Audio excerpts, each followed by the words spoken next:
Hey, this is JakeD, and I am live with Valgyr. We are going to talk about a spoiler-filled stream on the Umbrella Academy Season 2. Val, why don't you introduce yourself to everybody? Hello, everybody. I'm Valgyr. If I spend any time streaming or recording videos, it's mostly for games, but I do enjoy a good number of movies and television shows like the Umbrella Academy. Outstanding. Well, I'll tell you, I am very glad to have you here. Appreciate you joining. So I want to start out. Pleasure. Thank you. So I want to start out the first little bit. Let us hear your initial thoughts, reaction to finishing the Umbrella Academy Season 2. Well, it was an interesting road. I really, really enjoyed it from start to finish, but a few of the things I just got to point out, the writing was spectacular. Some of the character portrayals, the acting was always, as always, very good. I mean, just keeping it brief and pretty shallow, music selection was probably one of the best parts about it. I thoroughly enjoyed it. Just to summarize, really. Outstanding, man. I am right there with you. One of the things that I really loved, just to echo your comment, that just like with Season 1, the music selection was absolutely top-notch throughout. Every piece of it it fit perfectly with the scenes that they were putting it into and set the right mood. Plus, it was great music, which doesn't hurt. For the most part. There were a couple in there that were kind of like, all right, come on, really, guys? But with those two, one or two as an exception, it's like, yeah, no, this is amazing. Excellent, man. So talk to me about what do you think about Five's arc throughout the season? Well, I wasn't expecting that one. Okay, so all right. We're about to step into spoiler territory already. Look at this. Okay, so Five. First off, we're seeing Five. He's thoroughly confused about what's going on because he dropped into the middle of a war zone. And the last thing that happened to him was he opened up a portal to save all of his siblings from the impending apocalypse, from the end of Season 1. So, yeah, he gets dropped into the middle of this war zone. Hazel shows up, and I love the actor that plays Hazel. I've never seen him do a bad job. And once again, he shows up and is just like, to the effect of "Come with me if you want to live." A little bit of exposition, which, I mean, some would see that as weak writing, but it was necessary to an extent, and they didn't overdo it, which is very important.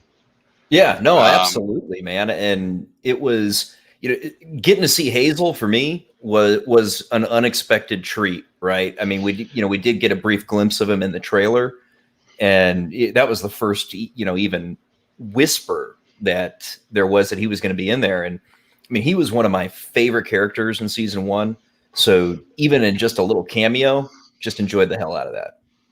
Oh yeah, and the overextending character arc with Hazel was just outstanding through Season 1, and they did an excellent job of bringing that to a head. And it's like, this is what we planned for Hazel. This was his life. And that was awesome. But back to your question about 5. So 5 has got to deal with a lot of, he's got to deal with a lot of the guilt and a lot of the pressure. And, he's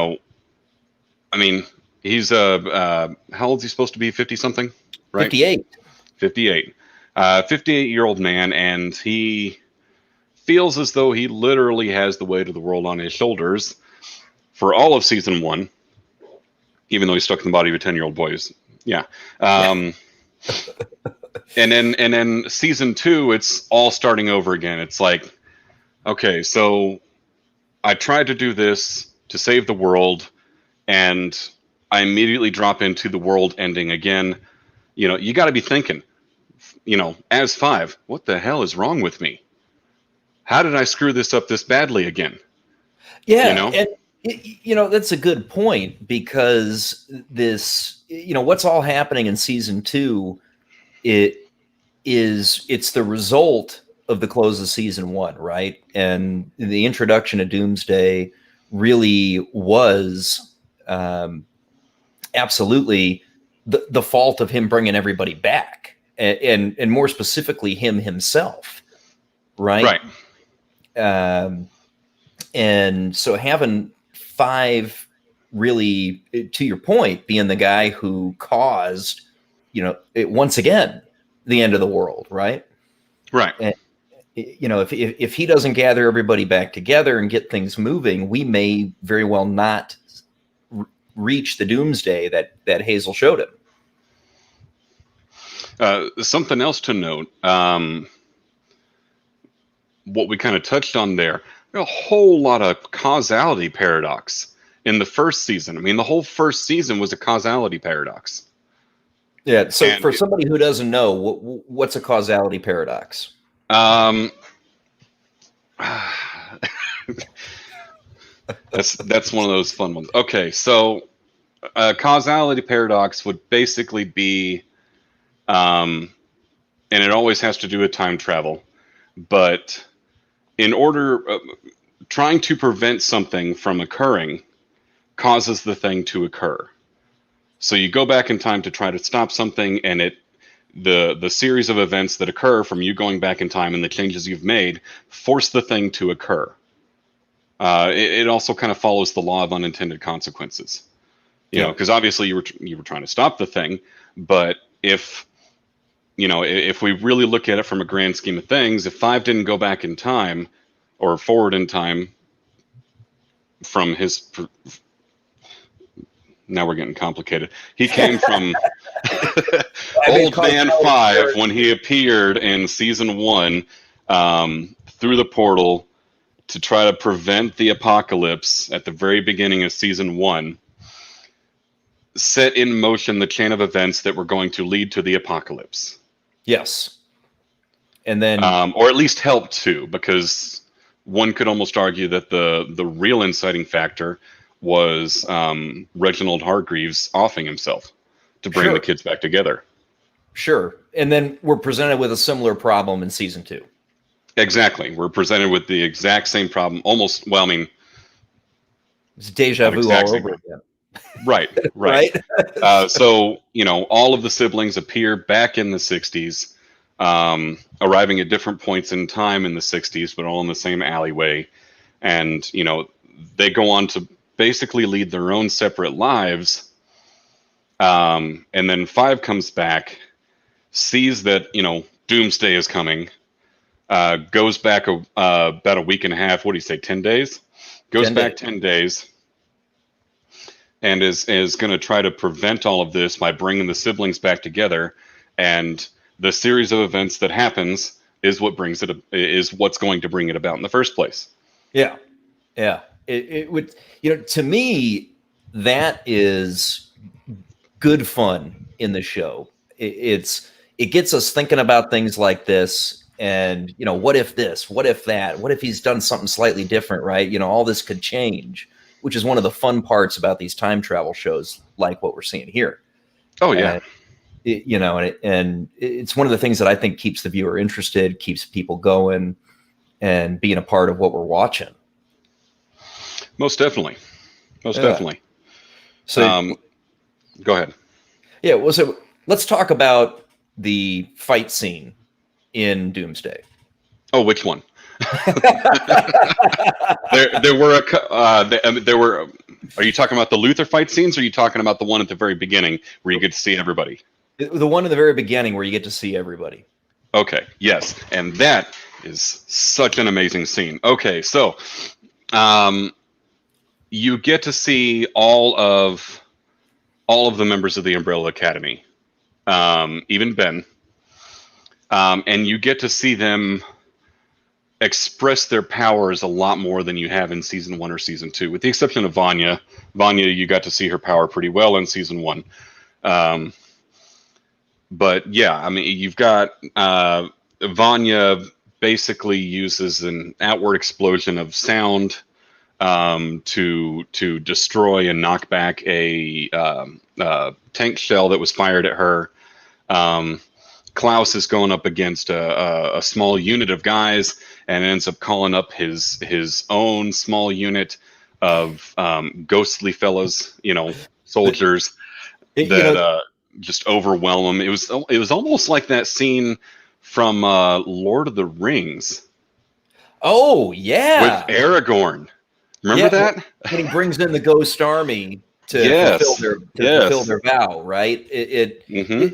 That's a good comparison. I hadn't thought of that. I'm glad you brought that up. Yeah. Yeah, I just thought of that. You also get to see Luther. He takes an RPG to the back, thoroughly displeased about it, but that man is indestructible. It, Um, yeah. Ben's doing his Eldritch Tentacle thing up on top of a building, which is kind of weird, but he's still the ghostly blues, so it's obvious he's still, not with us. Mhm. And then the thing that I'm most excited about. And this kind of harkens back to the source material. So Allison, you get to see Allison using her rumor ability, right? But it's And not in a like way we've never seen before. right, unless you read the source material, because it was that way in the source material. So for those that haven't read the source material, the Umbrella Academy Dark Horse comic series, um, Allison's ability is not so much the ability to manipulate people's minds by saying, I heard a rumor, but to manipulate reality in itself.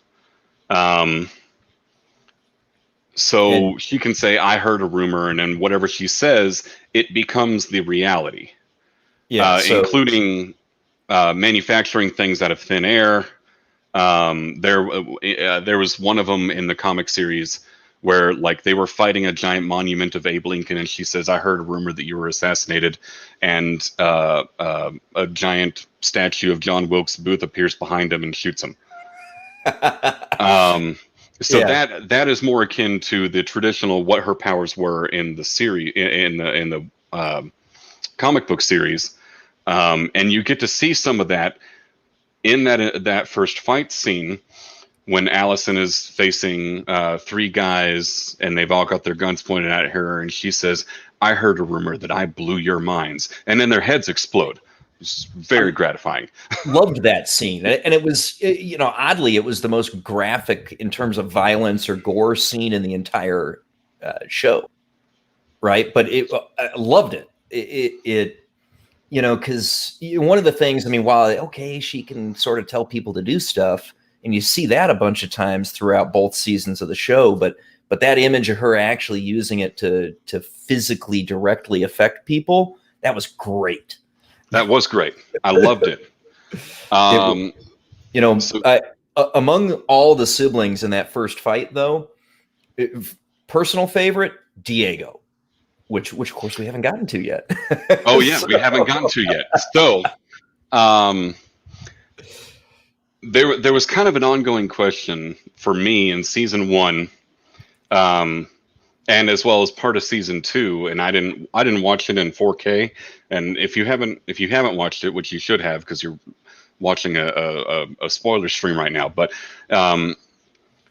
Diego's powers were always kind of a mystery. Like it seemed like super agility, that'd be really really cool, But when he throws his projectiles and they curve and they hit something, you could almost attribute that to something akin to like a Bullseye from the Marvel universe, Sure. who would be able to make shots like that. And, so yeah, he's got super agility, which makes sense considering his fighting prowess and everything else. But that's not actually his ability. It's not even close. Right. You get to see it in that first scene during the fight when he's got like 10 or 15 guys surrounding him, firing fully automatic weapons at him. And he does this jump spin maneuver, and you see all of the bullets in slow-mo just kind of curve their trajectories. Yeah. And hitting, yeah. Yeah, I mean, I missed that the first time around because I was watching on a small screen. I did too. Yeah, and so Val and I, we were watching it on a big 4K screen during our second watch through, and wow, because those little bullets, if you're watching it on your computer screen or on your phone or a tablet or even a small TV, you don't pick up on seeing it's them one all. Of those details is so easy to miss. Yeah, they're bending around him, and as he's jumping off of it was an APC or a tank or something, and that was just great effects. I loved it. Oh yeah, most definitely. And so that kind of put to rest the question that I had later on in the series when you're facing Diego, and he did something similar but to a much more clear and obvious effect. And it's like, oh, so that's his ability. But you could see it earlier in the series, and I'd completely missed it because I was watching on too small a screen.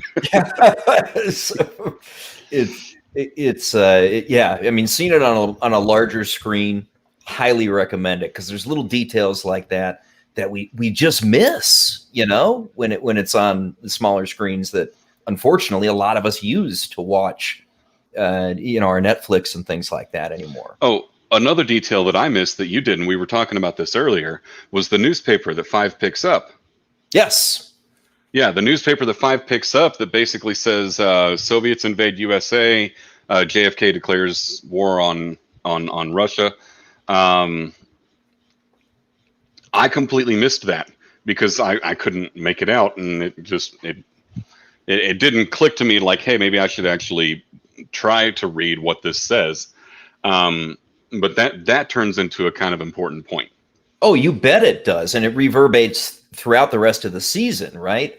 Because Diego, now that he's back in the 60s, he has made it his personal mission that he's going to save JFK from assassination. Which is ironic because his brother 5 was the one that was trying to kill him before he changed his mind and jumped through the portal. Right. Yeah. So he's obviously planning to put himself against his own brother. Although I'm not sure it was ever clear he was aware that. Yeah, that's where I was going. I'm not sure it was clear that Diego ever knew that.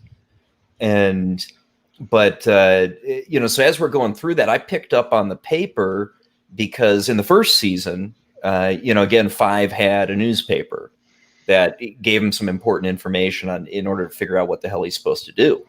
I guess for that reason, my eye keyed on that paper and noticed the fact that, wait a minute, JFK is alive longer than he should have been. But yeah, I mean, well, there's a good segue into talking a bit about Diego and what he's been up to. And so all the siblings show up at different points in the timeline because 5 can't narrow it down that well. I mean, we saw that when he leaped forward too far into the future, and then when he zips them back to the past to avoid the apocalypse, they end up scattered across the early 60s. And everybody's setting up their own lives because they can't find any of their brothers and sisters, which I mean, hell, that's what I would do. Well, yeah. I mean, what choice do you have? I mean, you're just going to set up a tent across the street? I mean, come on. Well, I mean, there was that homeless alley guy. You could have hung out with him. Yeah, there was that guy. So, I mean, Diego really he continues his identity that we really saw in the first season, where he's taking an approach somewhat to vigilante justice, and he's given himself this mission to save Kennedy, because from his point of view, things got all messed up because of Kennedy's death. Well, something I just thought of that I find really kind of interesting. I mean, everybody's been posed with the question that, if you could just start over somewhere, what would you do, right? Mm-hmm. And this does a really good job of answering that question, and I think they did it pretty accurately based on what we've seen on the characters and their personality types. Sure. If you could start over in a different time, different place, what would you do? And we that's what we see happen. Diego tries to become a vigilante, ends up getting locked up in an insane asylum. Allison, ends up fighting for civil rights and becomes, and gets married and probably is looking for the stable family life. Sure. Vanya, kind of disappears off into obscurity, becomes, the friend of a housewife with that has an autistic kid, and she's basically a helper around the house and nanny at times. Klaus ends up becoming a cult leader. Quoting song lyrics. Quoting song lyrics and passing them off as these, profound words of wisdom, which, I mean, yeah, if you go back 60 years and you start quoting a lot of the songs from today, that's what's going to happen, or even songs from the 90s. Now, Val, don't go chasing waterfalls. Everybody needs a little TLC in their lives, right? And it's funny that you say that, because I mean, I think one of the recurring themes for the series as a whole through both seasons is actually exactly what you just said. Everybody does need a little TLC in their lives. Yes, I was referencing the name of the band that sings. I know. Okay. It just seemed like crazily appropriate that you said it just that way. Yeah. And that's one of the cool things about the Umbrella Academy, because a lot of the weird little things they kind of stick in there is just crazily appropriate. Mm-hmm. They didn't need to do it. They could have gotten away with not doing it. But the fact that somebody thought about it, somebody stuck it in there, it adds to the story, it drives to the story, it builds character, it does all these things. And it's just amazing. Oh, you bet. I mean, there's little touches throughout the season. And I think I saw even more of them in season 2, honestly, than in season 1.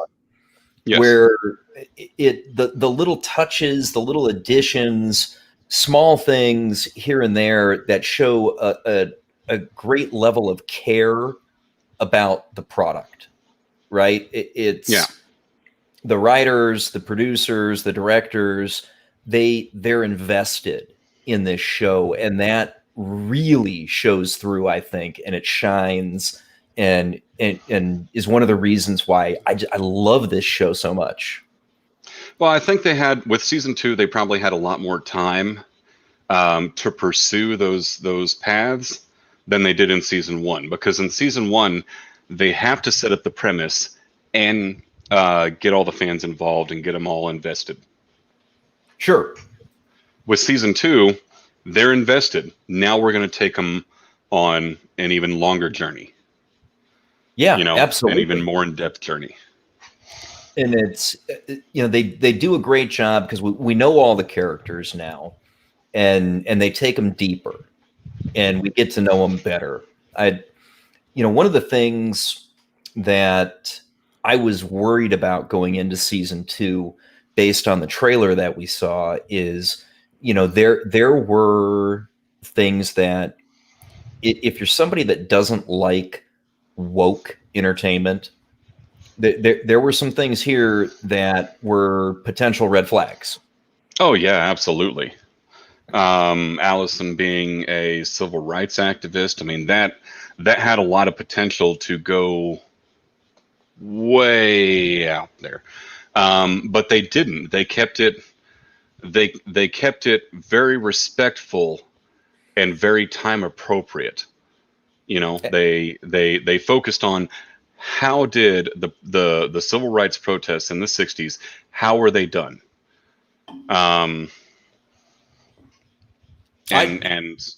Go ahead. Yeah. Well, I mean, I appreciated that too. I mean, you can't avoid civil rights in 1963, period. Right. Especially if one of your main characters is black. I Yeah. mean, there's no avoiding it. There's no getting around it. That is going to have to be something that you address, and it would be a mistake not to. Right. Right. And it would be an insult to all parties involved if you pretended that it didn't happen. Bingo. Oh, absolutely. And the way it was brought in, I felt like it was very natural to the story. So, Allison is taken in by a group of folks at the hair salon she ends up working at, which is also a place where they have community meetings. And I mean, the reality of being in Dallas in 1963 is she's going to have to gravitate to a group of African Americans. She's not got a choice.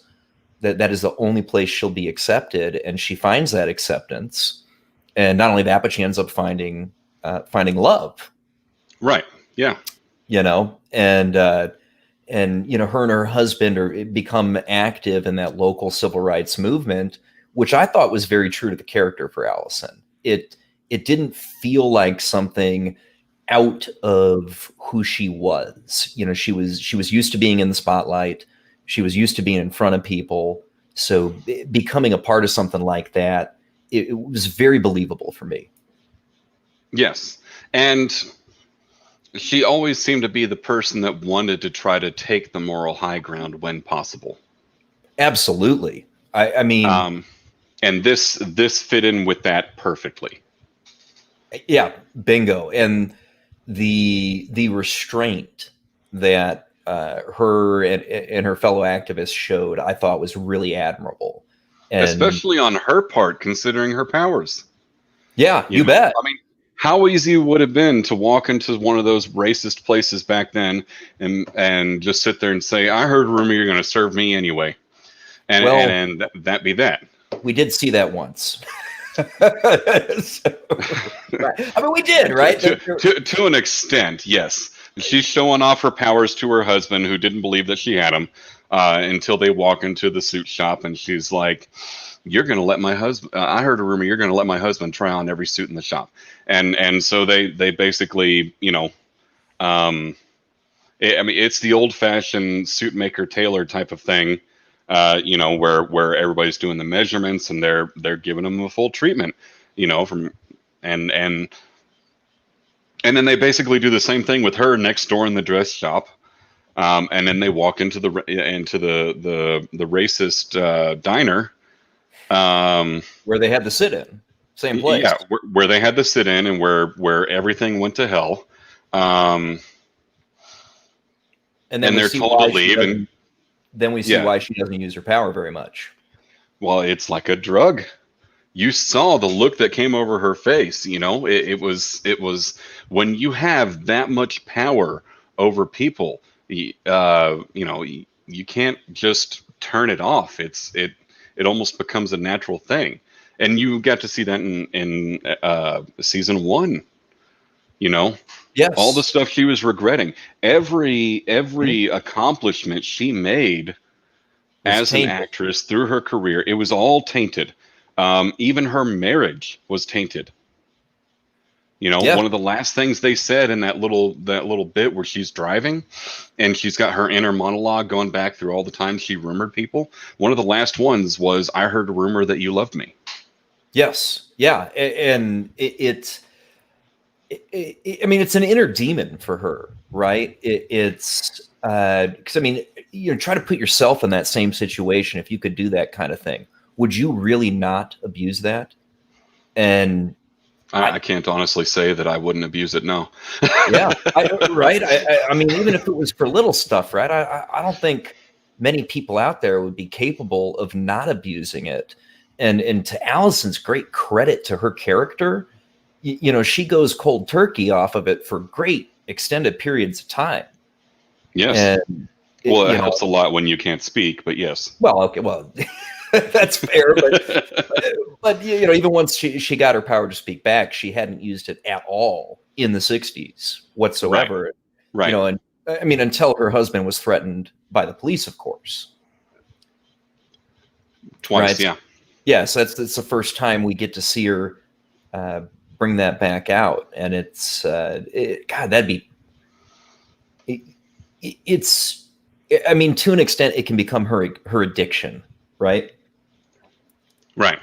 You know, which we see yet again in her brother Klaus, and Yes, for he very different reasons, of course. But although he's got an extremely addictive personality. I mean, all the God, drugs yes. he's done over the years, and I mean, to an extent, I can say, well, who can blame him?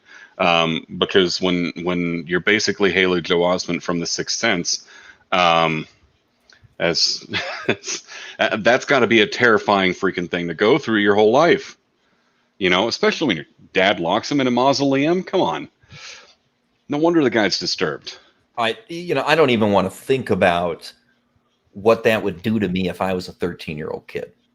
You know what I mean? It's like Yeah.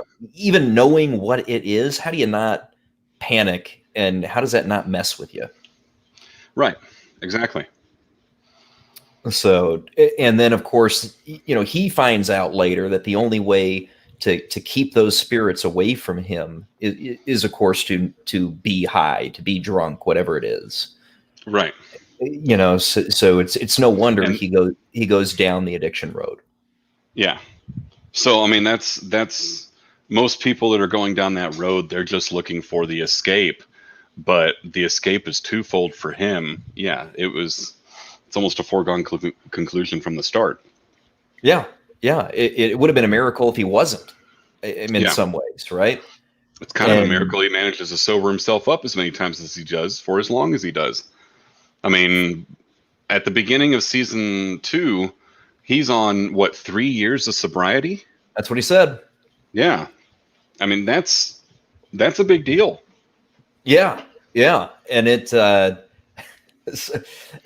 was disappointed that he broke that 3 years of sobriety, and he did it, over running into Dave, which he did on purpose. I mean, he took himself into that situation. Yes, he did. So visiting Dave at the hardware shop that he worked at, I mean, yeah, I mean, I get why he did it, but I like to think of myself as a reasonable and logical person, and I know that if I had the opportunity to go back in time and interact with somebody that would be very influential in my life, maybe even somebody I fell in love with, and be able to save them from the fate of dying by making, trying to convince them to make a huge, major life choice decision in the other way. There's a part of me that says, again, me thinking I'm a logical and rational person,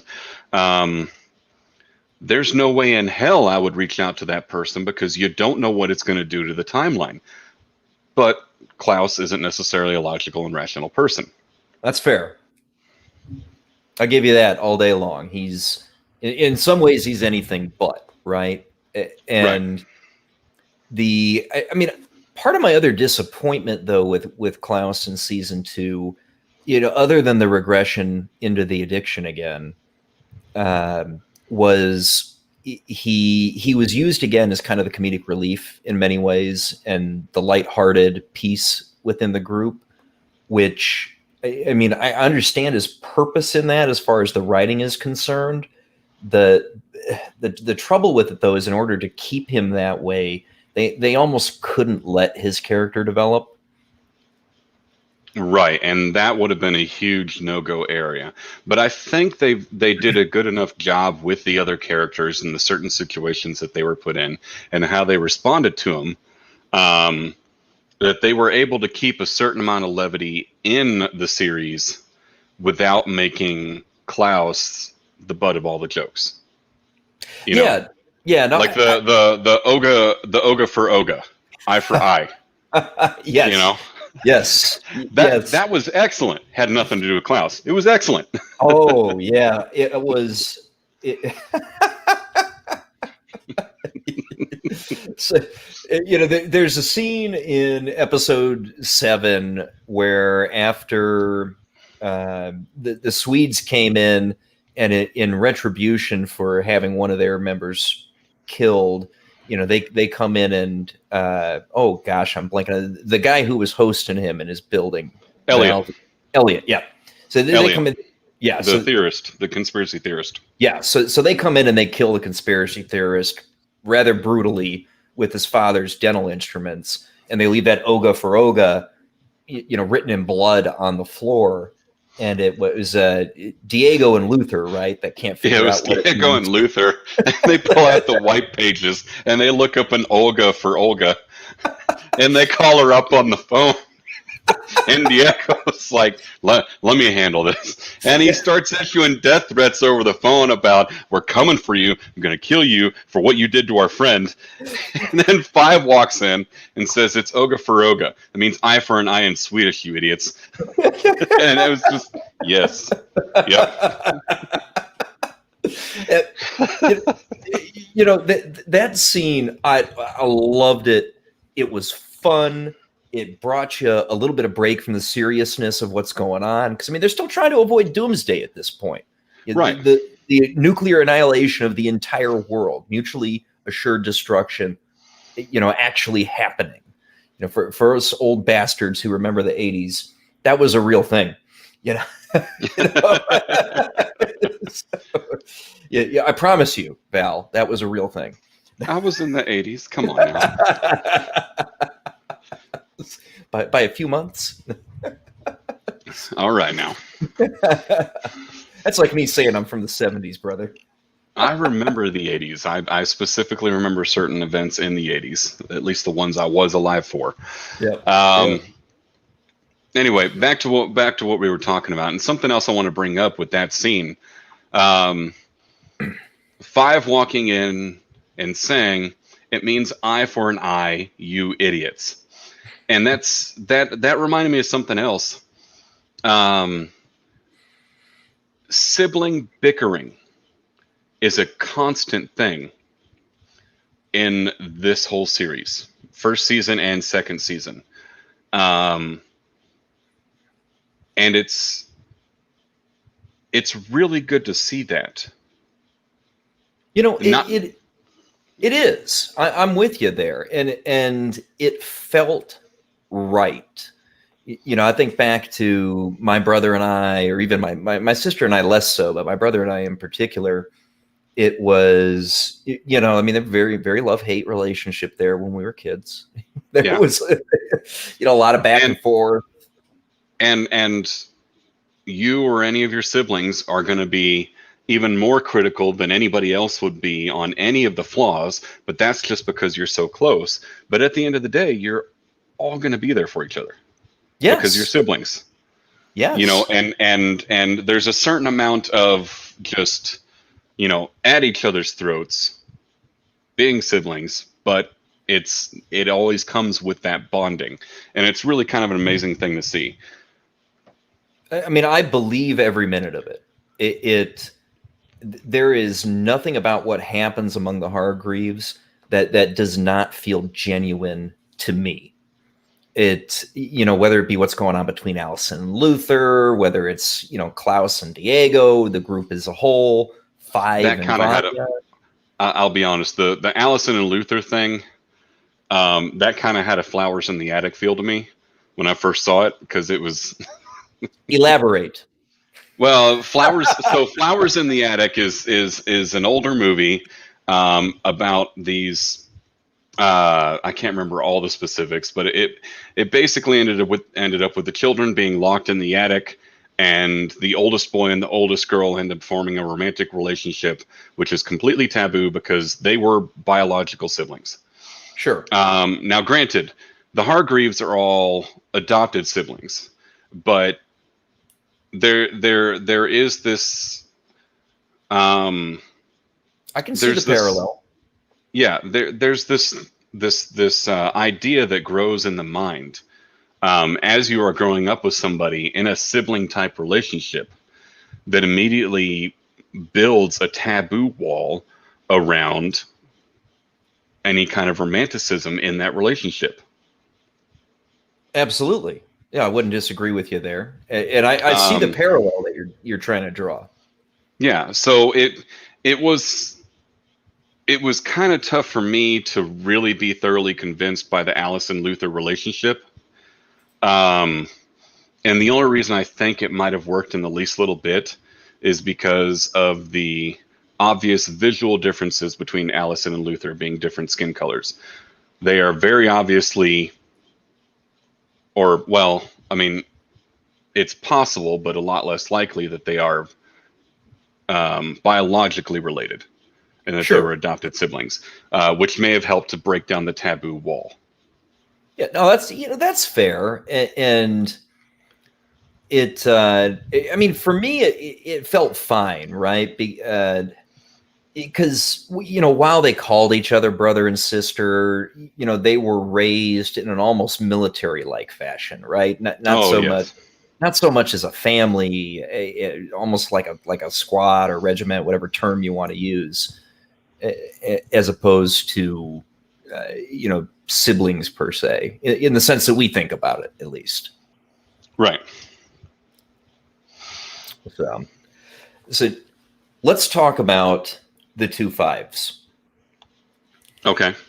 Are we talking about during that day in 1963? Absolutely. The actual showdown?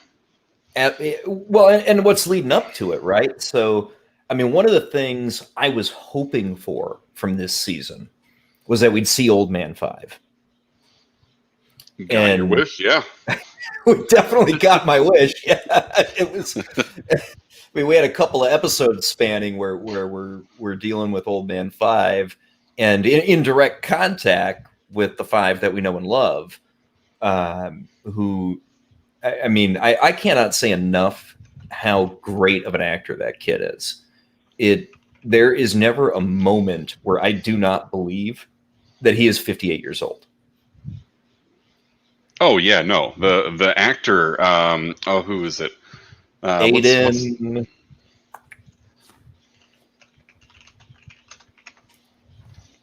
Gallagher. Aiden Gallagher. Yeah, Aiden Gallagher. So that kid he has got a bright future in front of him as long as he doesn't get typecast. Oh, definitely. Most definitely. So, but he was, seeing him interacting with, and I'll just call him Old Man 5 because I don't know what else to call him, even though he's younger. He's 14 days younger. Yeah. 14 days. And the two of them interacting with each other and both of them exhibiting exactly what 5 warned Luther to expect was a lot of 7 stages of paradox psychosis. Yes. and ending with psychopathic murderous rage. Is that something like that. Let me pull that back up. But it's a lot of fun because Luther and the 5 that we know are trying to make a plan for how to get everybody back to 2019 because the first couple of plans that 5 hatched failed. And, 5, of course, knows where there's another briefcase that can get them back to where they belong. And the fun in it, in knowing where to go to get it, and then the interaction between these 2 5s, Old Man 5 and the 5 that we know, is, I mean, I believe they're the same guy, which is just a testament to the actors. Well, I mean, you can only. Oh, yes. Okay, I see what you mean. And yes, absolutely. They even, to an extent, share some of the same speech patterns,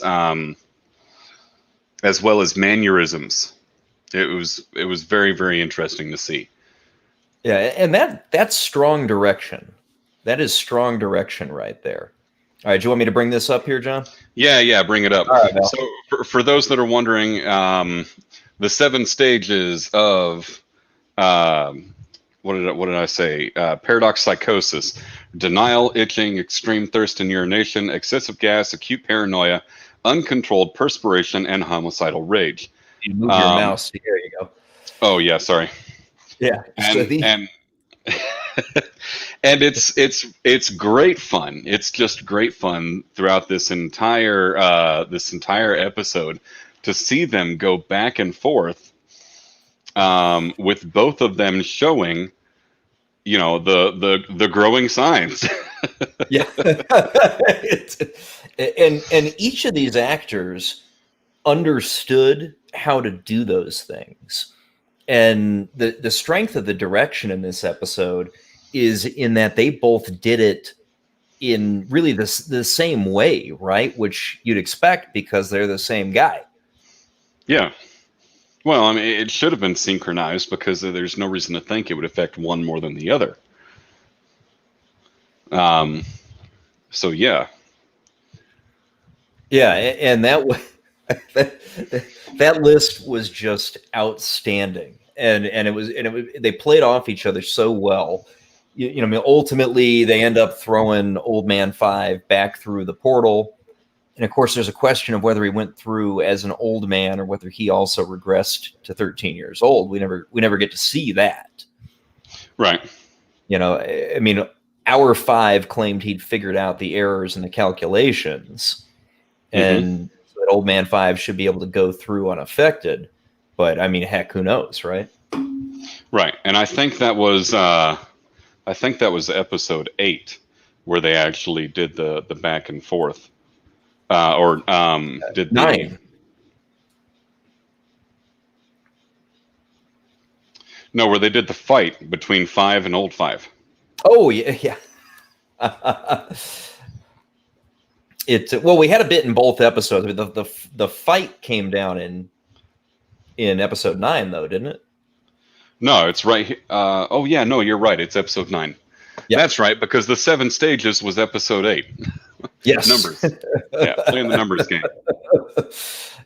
That fight scene was a lot of fun to me. Seeing the two guys with the same powers. Going head to head against each other, and with Luther caught in the middle. I seem to remember a point where both 5s managed to kick Luther right in the jewels. Right, yeah. Which was just, I mean, to me, good fun. That was good fun, and the scene played well. Yeah, most definitely. I actually have it pulled up right here. When it's about to happen. Yeah, so we got to keep this real brief. So we need to be right on the money on the timing. Yeah, let me get it. Let's see. That's the beginning of the fight. That's some other stuff. Did they go back to the fight? So John's looking for that moment where the two of them both happen to attack Luther in the same way at the exact same moment. I mean, if you here it is. here we go. All right, let's get a quick shot here. So, I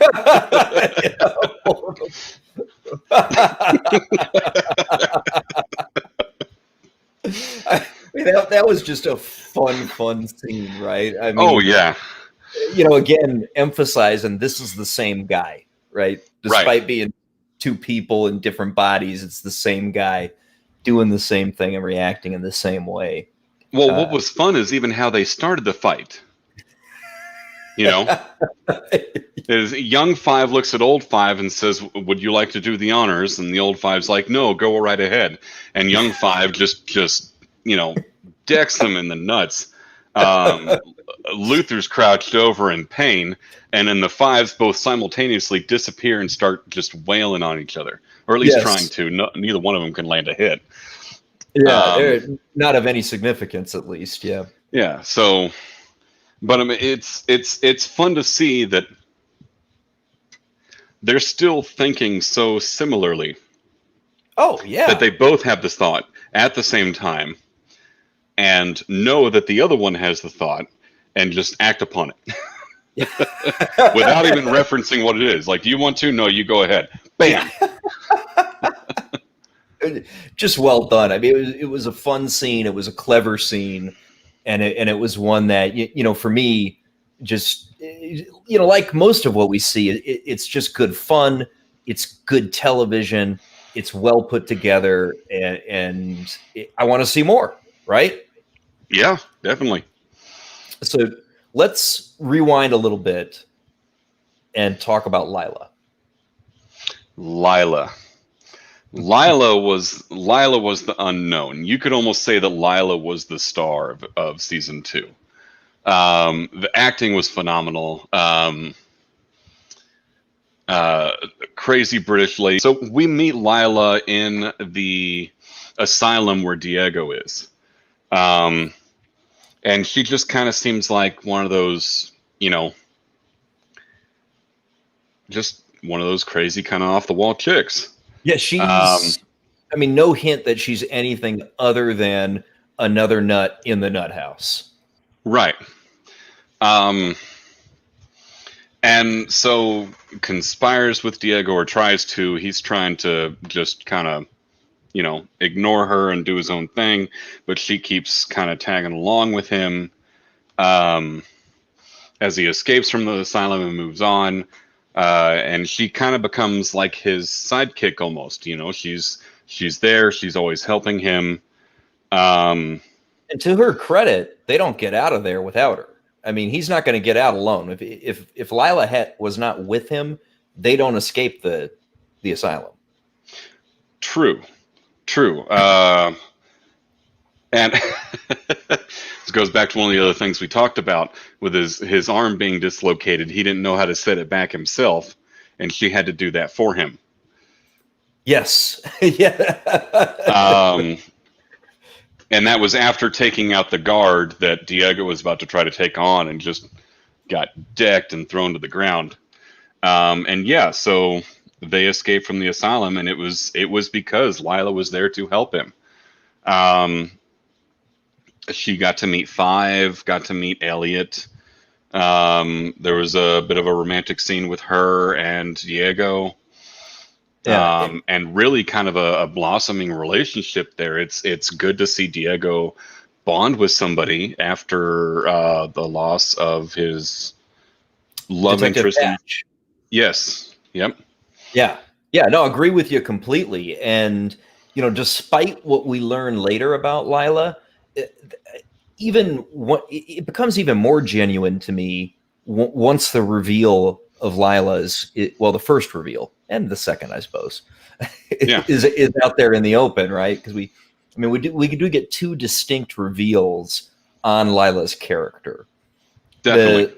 So the first being that she's working for the handler, right, and she calls the handler mom. So there's something obviously, unlikely that she's a genetic daughter of the handler. Plus, you never heard anything about it in season 1. And, so for me, I instantly got a vibe that this is not terribly dissimilar from, Sir Reginald and the Academy. Right. Yeah. Right. But it almost seems like the dark side of that type of thing that would happen. It definitely puts some sinister undertones on, on Lila. Double agent, trying to slip in. But the romantic stuff that happened between her and Diego seemed like it was more organic than, say, if she was tasked to sleep with him to get closer to her objective. Well, we definitely learn later that the handler was not okay with that. Right. Later in the season, it always felt genuine and organic, but you learn for sure that it was later. Right. But to be more specific, I don't think it was necessarily the sleeping part that the handler had a problem with. I think it was the fact that Lila ended up actually developing emotional attachment to Diego. Oh, that was what the handler had a major problem with. Oh, yeah. No, the handler would definitely not have an issue with any of her agents having to go down that road to accomplish whatever their mission was. And it to your point, it was the fact that there really was a genuine something happening there is what was not okay with the handler. Yeah. So to continue on about Lila, so we get to kind of explore Lila's background a little bit. Her parents were killed by the commission under under at least the supervision of the handler. The handler decided to save her, at least at first glance, and raise her up to be a commission agent, which she has done, so far. But we never see her get one of the little tubes with the instructions in it. All of her direction seems to come directly from the handler. So obviously it seems like she's working with the commission, but not for the commission, if that makes any sense.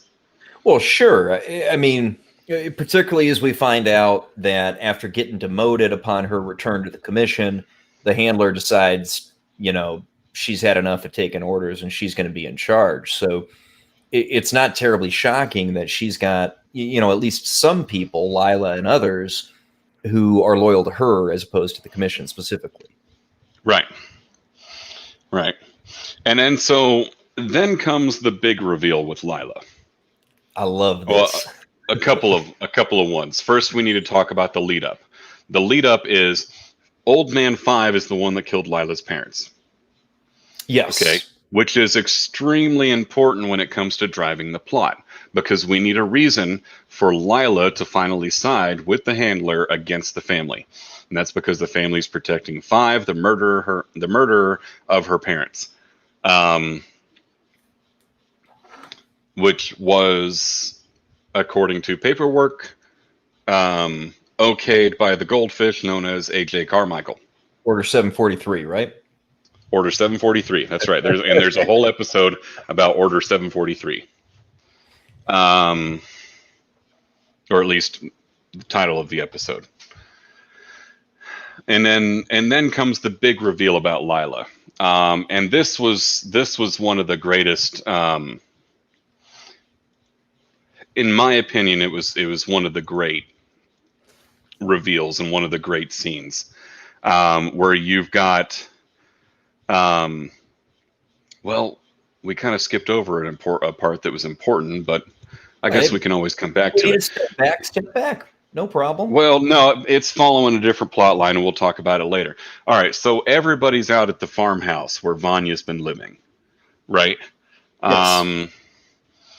And we can get into Harlan later. Yeah. So everybody's out at the farmhouse where Vanya's been living, and the handler shows up with Lila. Okay, and Vanya's trying to take care of something. We'll get to that later. So it was 5 and Diego decide to go confront the handler and Lila. Because at this point, Diego knows that Lila's working for the handler. Right? That was established already. And so, yeah, we have this screen, if you want to pull it up, and it's just them standing in the middle of the field. Yeah, remember we got to keep it really brief. Yeah, it's just, I'm not even going to hit play. I'm just going to do screenshots there. So, yeah, there's the two of them standing in the field. There's a little back and forth about, it's 2v7. You're not going to be able to take us. And, handler basically says, "Oh yeah, you're absolutely right." And then let me see if almost. Yeah, I've got it pulled up. So, okay, all right. Then we get this. Yeah, then we get that, and we're going to even the odds a little bit, and that was great, and that sets up for what we're going to talk about next, which is, we got some stuff going down. Okay, Diego and 5 need to get out of there, because they're about to have to go up against every single commission agent there is. It attracts the attention of Vanya, so Vanya is going to go do Vanya things. Levitating, glowy chest, shockwave, knock them all out. And that sets up for the big reveal on Lila. And You got Lila and the handler standing inside of this blue bubble. And it's like, oh crap, what the heck's going on? Why are they still alive? Because everybody else just got knocked out. I mean, I think they got a little more knocked out myself. Well, not knocked out in the sense that they are no longer in the fight, but fair enough. Yeah, they were definitely dead. yeah, and so you get to see Lila do the exact same thing that Vanya just did. With the blue, with the blue glowing chest, and she releases the shockwave and everything else. And the first impression is, holy crap, somebody else out there has Vanya's powers. And that was the first thing that pops into my mind too. It was, oh shit.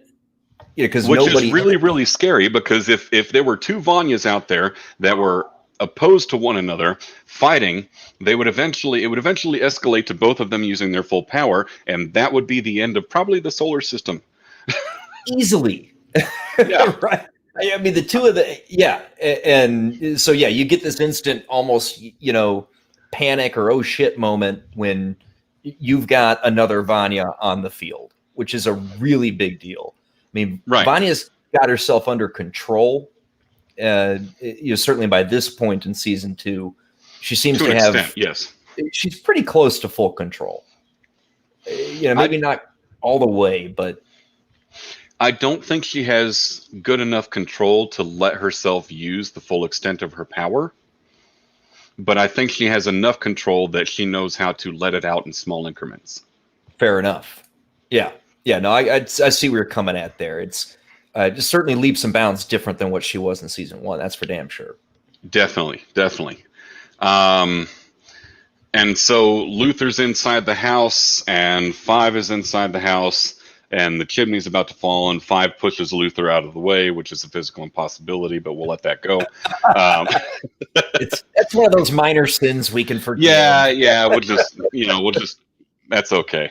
That's all right. We know what you were going for. We're going to let you do it. And all of a sudden, just flash, Lila's all of a sudden inside the building. And she's blinking. Yeah, and she's blinking like 5 does. And then the thought is no longer, well, she doesn't have Vanya's abilities. She's got Vanya's and 5's. And then Luther goes to punch her, and she blocks Luther's punch. And it's like, so now she has all 3? Is she going to have all of the powers of all of them? What is going on here? And then it clicks. Yes, it's a mimic. It's a mimic. Yeah, she's the mimic, and I loved how she was so talented at that she could shift between their powers, and with at least as much control as they had at the time. Right. And maybe even more, because she had specific control over her own power. Yes. Yeah. And, so instant, extremely formidable bad guy. Right.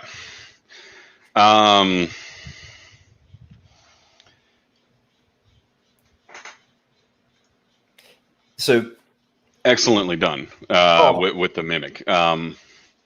But yeah, so now all of a sudden we have this antagonist that is all powerful, has the power of all of our heroes, and how are we going to deal with that person? And the direction they took with it is the logical step. If you got somebody that can match each individual power and fight back, you have 2 options really. Appeal to the emotional side, win them over to your will using reasoning. Sure. Or find a way to band your powers together, kind of like they did in I hate to bring up this movie. Oh, I hate to bring up this movie. Fantastic Four. I know. Throw the down votes. Everybody can hate me, but we have to bring it up because that's exactly how they resolved the whole thing against Doctor Doom. They each had to, they had to combine their powers in such a way. but they didn't have to do that here. You're talking about when the Human Torch takes on the powers of all of them. Yeah. Yeah. I mean, as bad as that movie was, when you come across an enemy that can counter all of your abilities, that's what you got to do. You got to pile your abilities all into one little pot. So, sure. I can't believe you brought that up, man. See, this is your fault. You brought me onto your stream. You didn't know what was going to happen. All of a sudden, I'm bringing stuff up from Final. It's a live stream, Fantastic folks. You never know what's going to happen. One of the worst movies ever made. But you watched it because you knew what I was talking about. Who says I watched it? You knew what I was talking about. But no, they didn't even have to go that route. They appealed to logic. They appealed to reasoning as well as the emotional side of it. It's sure. If I was acting under orders, they weren't even official orders. They came from the handler. The handler actually wanted to do this. You are one of us. You belong in this group with us. That was the message. And probably for the first time in her life, Lila got a small taste of what it felt like to possibly belong to a group instead of just being this trained assassin trained up by this extremely cold, bitter woman that she refers to as mum, Yes. There's an interesting parallel to what you were just talking about in terms of what Lila experienced when the group reaches out to her and tries to accept her, to what happened earlier in the self-same episode when Vanya's getting ready to go to the farm. And initially you think Vanya's going to be alone. Vanya's been the outcast. She's been ostracized her entire life, even from her own family and her siblings. And then they join, they support their sister, and they become a part of what she needs to do. And so you brought that all around when we're confronting Lila. Now, definitely. And to put that into perspective, what you're talking about there is Vanya at the beginning of season 2. Vanya has lost all of her memories. She's an amnesiac. They never really clarify whether it's from getting hit by the car or if it's from everything that happened at the tail end of season 1. But she's lost her memory. In the process of being investigated by the FBI, and by investigated, I mean actually interrogated and electroshocked, she regains her memory.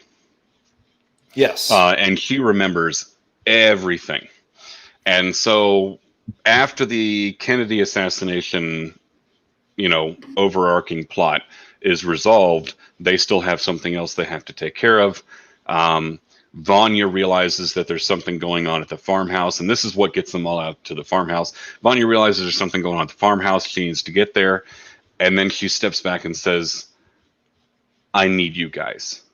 I need you there with me. Please come help me. And everybody kind of looks at her and says, we've got bigger priorities to deal with right now. And she says, okay, and she walks out and she sits down in the station wagon. And that scene was such an important scene, because now she has her memory back. She's remembering everything from when she was a childhood, when she was the outcast, when she was the normal one that didn't have powers and couldn't go on the missions and, everything else. And when nobody was ever there for her. Yeah. And all of a sudden, and that caused her to be the person that never looked for help, never wanted help, wanted to be left the hell alone. And now she's actually asking because she wants help. She knows she needs help, even though she's got these powers. She's always been one of the family. It just wasn't well, it wasn't well demonstrated by anybody until more recently. And now she's asking for help, seeing who's going to come with her, and nobody says they will. She sits down in the car, about to drive away, and then Klaus shows up. Klaus shows up. And Klaus shows up. And then Allison and Diego show up. You got room for 2 more. And then 5 shows up, and says and kicks Klaus out of the front seat and says kids in the back, which there we go again with that bringing levity into situations, right? Yes. And so, and then Luther shows up. So everybody shows up to support Vanya in this thing that seems to be completely unrelated to the grand scheme of what they need to deal with now, which is finding a way to get back to the future. But they're going to help their sister, and that is so important. And it was so, it anyway. Well, they decided family comes first, right? Yeah. At least to an extent. I mean, you do wonder if maybe there might have been some, if we let her go out on her own, she's a ticking time bomb. But, at the end of the day, it comes back to they know that they have to help and protect their sister. And that's a really good point that you brought up. What is the driving what's the driving motivation behind everybody that decides to come back? Is it the we can't trust our sister out there to not bring about the end of the world if we leave her on her own, because every time we leave her on her own she pretty much brings about the end of the world?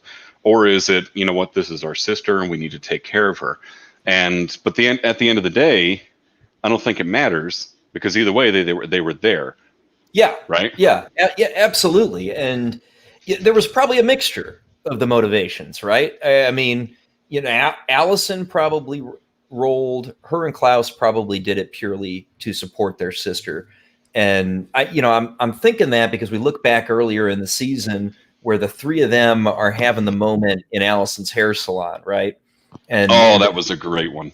Yeah. And they're a bunch of girls bonding, realistically, right? That's what they're doing in the hair salon. Mm-hmm. And so you see Klaus and you see Allison come out, and they're definitely there to support Vanya, I think. And maybe as you kind of go down the line of who finally shows up, maybe it gets more of the, I need to stop her from blowing up the world, as opposed to I need to help my sister. But to your point, in the end, it still comes around to Vanya being supported. For one reason or another, she's feeling like she has the support of her siblings. Yeah. Yeah, definitely. Yeah. So and so that belonging is what they were trying to share with Lila. Yes. Now, so here's, for what it's worth, they needed to end there. I understand their selection of their decision for how to end it. I'm going to be honest. I'm not that, for me was probably the most not believable moment of the show. What was this sort of turn of the switch on Lila? I mean, what are your thoughts? What do you mean? Well, that they were able to convince her so quickly, right? I mean, she's getting a little disbelief, Mom, is that true, kind of thing. But it sure seems pretty rapid that she gets there without much in the way of proof. Yeah. Yes. Except, and you'll see this type of thing a lot in like crime TV shows, especially like Monk would do it a lot. And that is, you have a story in your head of how everything happened, right? Sure. And you have supporting evidence that kind of falls in line with it, right?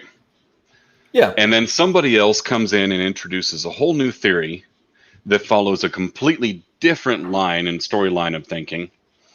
And the evidence makes a hell of a lot more sense going with that new line of thinking. And I think that's kind of what they were trying to push with Lila and her backstory and, why she had the change of heart. It's not so much that all of a sudden there was all this evidence that pointed to that pointed to what the truth was. It's that the evidence was always there, but it was always being manipulated by the handler's tongue, and none of it seemed to fit right. And it was always kind of like, yeah, I guess that kind of makes sense. And then all of a sudden, you've got the Umbrella Academy, and all of the siblings, and they're like, well, no, think about it. This actually means this. These are the chain of events that happened. So you'd say it's more of a they opened her eyes than anything else. Oh yeah. Yeah, that's fair. I mean, sometimes you need that mirror, right? Yeah.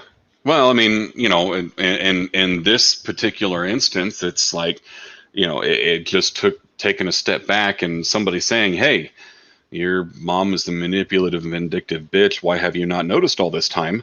And then she turns around, looks at her mom, and realizes that, yes, her mom is a manipulative, vindictive bitch. So I get it, Val.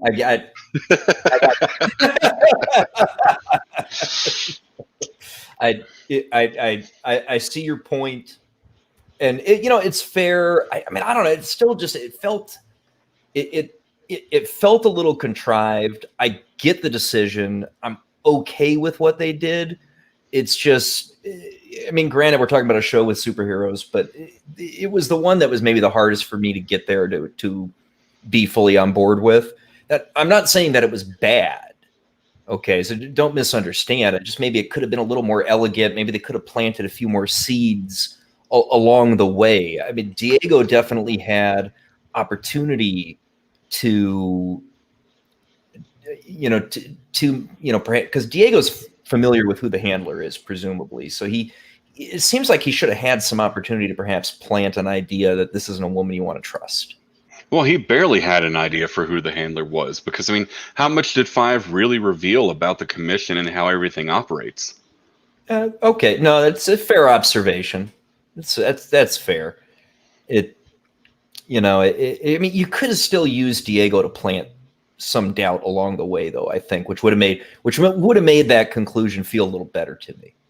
Yeah, they could have, but I'm not going to fault them on the way they did it, because sometimes all it takes is telling the right story. Oh yeah, no, I'm with you on that. I mean, don't mistake my minor criticism for not enjoying it, right? Right. It's. I mean, no show is going to be perfect. You're not going to fully agree with every decision that they make, and maybe a piece here and there is a little bit of a problem. But I mean, overall, it just enjoyed the hell out of it.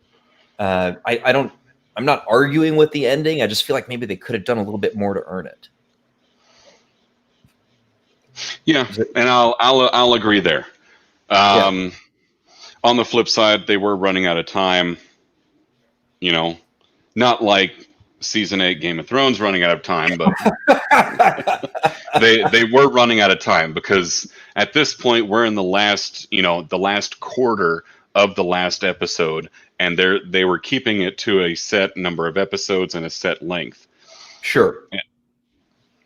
So, yeah, they kind of cut a corner there, but I think it was minor. Yeah, and it's a forgivable one. I mean, don't misunderstand it. Is there a little bit of a corner cut? Yeah, but it's a forgivable one. Yeah. So then let's talk about the final scene. The final scene. They've defeated the handler. She's done what she's done. Well, if we're going to talk about defeating the handler, then we need to back up and talk about how that's done. Good point, because it was one of my favorite scenes in the season. And I'm glad you stopped me before we moved forward further than that.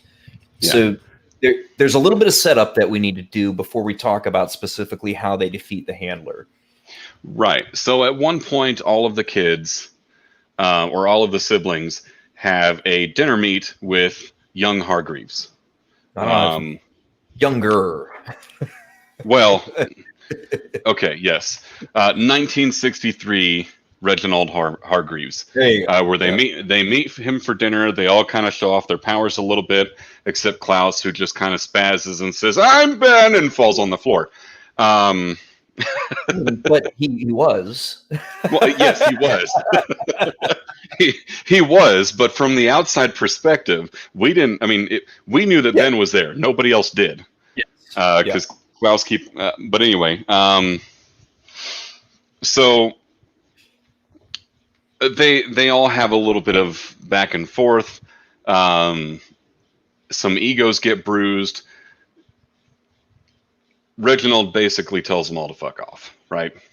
I mean, yeah, I'd say that with the one exception, of course, though, With the one exception being Five, and I'm trying to remember exactly the way he phrased it, but it was to the effect of, well, you seem to have the most sound head on your shoulders, so I'm going to talk to you for a minute.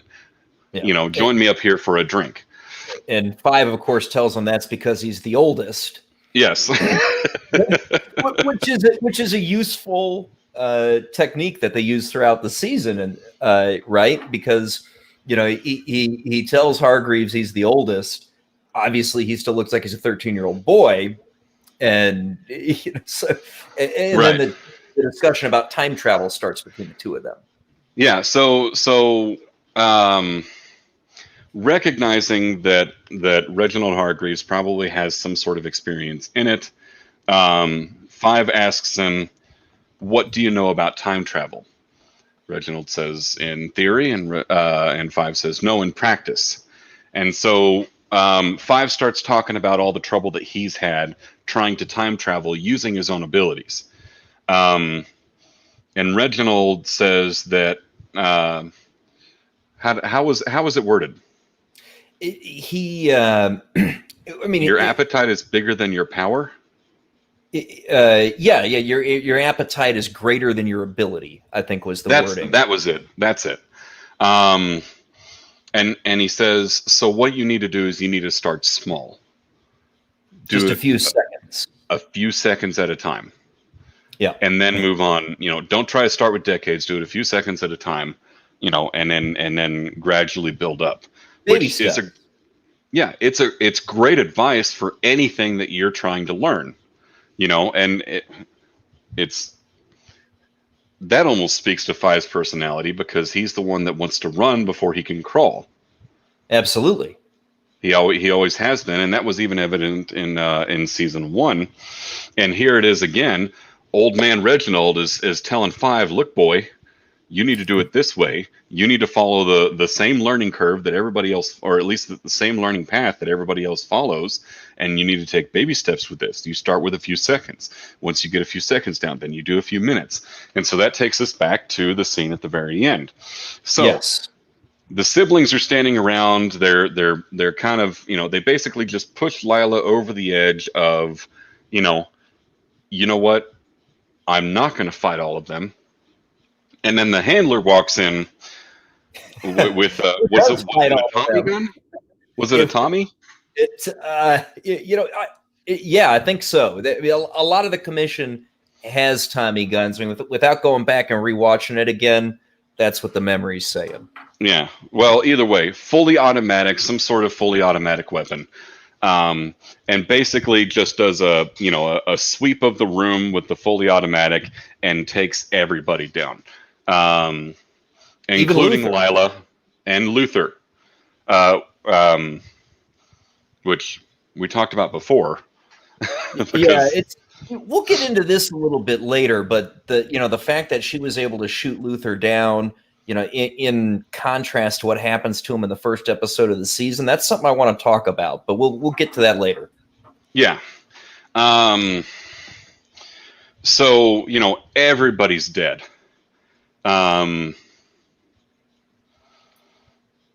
Yeah, almost, right? I mean, Five is almost. Still just hanging on.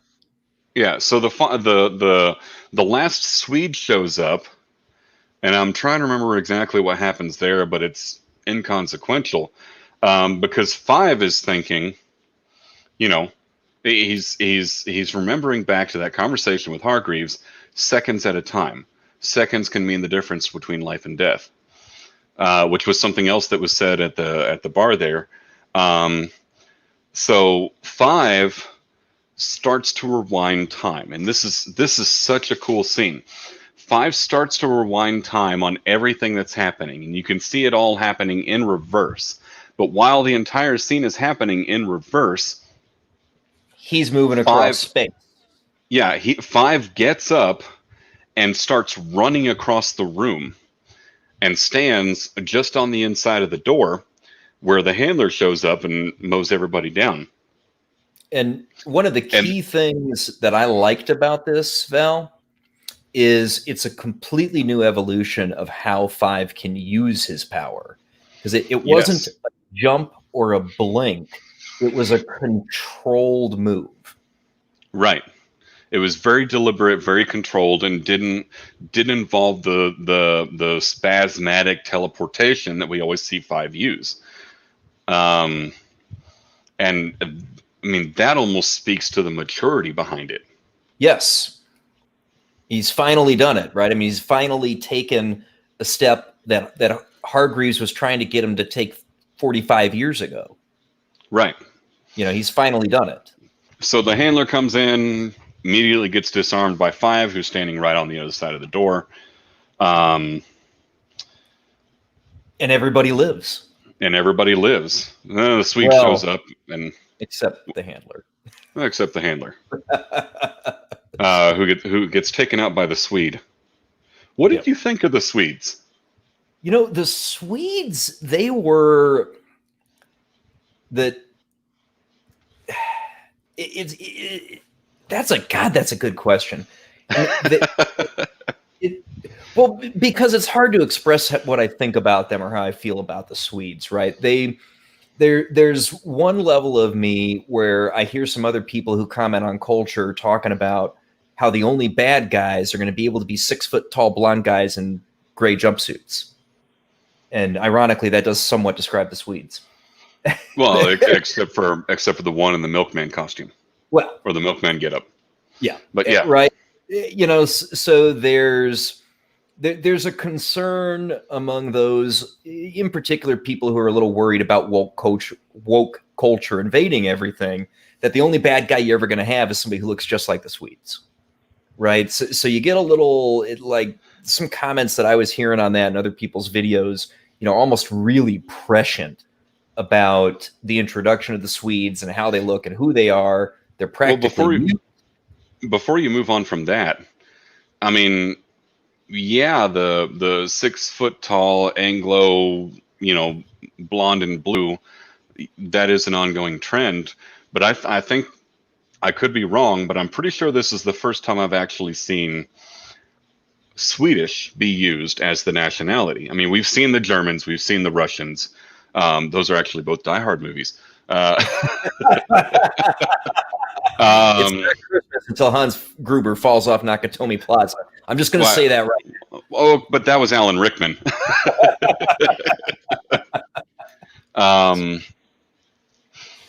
We've seen Austrian. We've seen. I mean, we've seen a lot of different nationalities, but I don't think we've actually seen Swedish. I agree with you. It's more. It's not so much the country origin as it is, you know, the visual appearance more than anything else, right? And so there's concern among certain folks that, you know, that's the only thing you're going to be able to portray a bad guy as before too long. And, you know, so not going to lie that my radar went up a little bit when I see that personified in the Swedes throughout the season. Now, that being said, they do play their role rather well. It's interesting how stoic they are overall. You get very little emotion out of them for the most part throughout the interplay over the course of the season. They are similar to what we saw out of Hazel and Cha-Cha. I mean, these guys are killing machines. No doubt about it. You know, the only sort of inkling of emotion we even get out of these guys is they don't seem to necessarily dislike all the cats.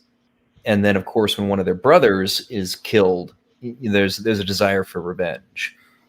Right. But they have absolutely no problem with hitting each other with throwing knives. Well, yeah. I mean, and what I'm referring to there is they've got their own, you know, version of the Don't Flinch game, where I guess the two lesser brothers, the two that didn't survive, towards the very beginning, are playing this game where they're standing like 2.5 feet from each other, and they're throwing this throwing knife back and forth, trying to hit each other in the leg with it without breaking eye contact. And it's just like, all right, weird games assassins play. I guess. It was definitely, it was both sort of weird and out of left field and strangely appropriate at the same time. Yeah. One of the things I absolutely love about the Swedes throughout the entire series, they only say one word. Any of them. It was the Swedish word for enough, and it was spoken by the main one in the very last scene inside the barn. Yes. Yeah. Five. Did the Swedes speak first, or was it five? I don't recall. Was it five or was it Luther? No, it was five because he's the one that actually had the gun. Yes. Yeah. So yeah, five said enough and put the gun down, and the Swede looked around and said enough and put his gun away and walked away. Yeah. Yeah, and that's the only word I remember any of them speaking either. Right. Because even when the handler's with them in the spa, she's just speaking to them. Yep. She's not speaking, conversing with them. Right. Yeah, they were the vendor. Yes. Yes. And that was, I like the Swedes. I think that the actors did a good job. The portrayal did you in some ways get a little bit of maybe a Terminator vibe off of those guys? Yeah, maybe a little bit. I got more of a vibe along the lines of when you see the 80s and 90s assassin movies, there's always this one assassin that just doesn't talk. That's the vibe I got. And because they're usually Eastern, or not Eastern, they're usually European. True. Yeah. Yeah, that's good. They were a good addition. I liked the role that they played in the season. It's impressive that the actors were able to tell us a lot without saying a word. Their facial expressions, their body language said as much as any dialogue they could have had. Right. Yeah, and it was a superb execution of the characters on all three of the actors' part. Because yes, dialogue and emotion and everything else, and it was all transmitted very well, able to be picked up by all the viewers without actually speaking a bit. Yeah. And I think that's why the one word they did use at the very end, or the one word the one Swede used at the very end, was so powerful, because they spent the entire series not talking. Yes. Yeah. If you're going to have them say one word, it better be an important one. Right. And that one was agreeing with five that we're cool. Yeah. So there's so much on my mind about this season that it's so easy to transition from topic to topic, right? But we got on this in order to prepare to discuss the final scene, right? So yep. So we've settled thing with the handler, we've settled things with the Swedes, and they've got all of a sudden, as they're leaving the barn and everything's getting ready to wrap, Herb pops up. Yep. Let's talk about Herb a little bit. Herb, let's get a picture of Herb up there. Herb is just a great guy. I don't have him pulled up on mine, but I can share it for you. Herb is, you got to meet Herb in season 1. You remember? I do not. Herb was the guy that sat catty corner kind of in front of and to the left of Five when Five went back to work for the commission and he was handed the Hindenburg project. Herb was jealous. Yeah. Okay. Yeah. Of Five's success because Five got the commendation, figuring out that if he killed this one butcher guy, then his son was going to take over and give the one guy food poisoning, which was going to delay the launch, which was going to cause something else to happen, and boom, Hindenburg. Right? Yes. So Five got this, verbal attaboy in front of all of the controllers there, and Herb was, visibly jealous. Yeah. Yes. And so it was nice to see Herb come back because, besides the very talkative woman that sat behind Five, whose name I can never remember, those were the only two that really had any kind of character at all in that room. So it was good to see Herb come back. It was also nice to see her come back. But it was good to see Herb come back. And it was really, really fun to see him become the manager of the handler. Yeah. Yeah, so there he is. Herb. There's Herb. He is quite the character. I really he's so unassuming and non-assertive, and then you see him, at the end there become the acting leader of the commission. Yeah, the acting chairman. Yes. He was elected acting chairman. Yeah, and but I mean, he knew the business inside and out. He helped Diego. Yes. He also seemed to kind of be the leader of the La Resistance, or what was it? The resistance, right? Yeah. The resistance against the handler. They actually had a name. I just can't remember what it was. Because Diego ended up mentioning the group later on. He's like, I did all this. I know about the commission. Five's like, you don't know anything about the commission. Shut up. You remember that fight? Yeah, I do. Yeah, I do. Although, interestingly, though, Diego may have been more right than Five when he made that statement, right? Because he had been involved in there with the people who were actively working what would be considered the most current version of the commission while we're going through season 2. Whereas, Five, had been out of it for, granted, it's only a couple of weeks, but a lot changed in those couple of weeks. Yeah.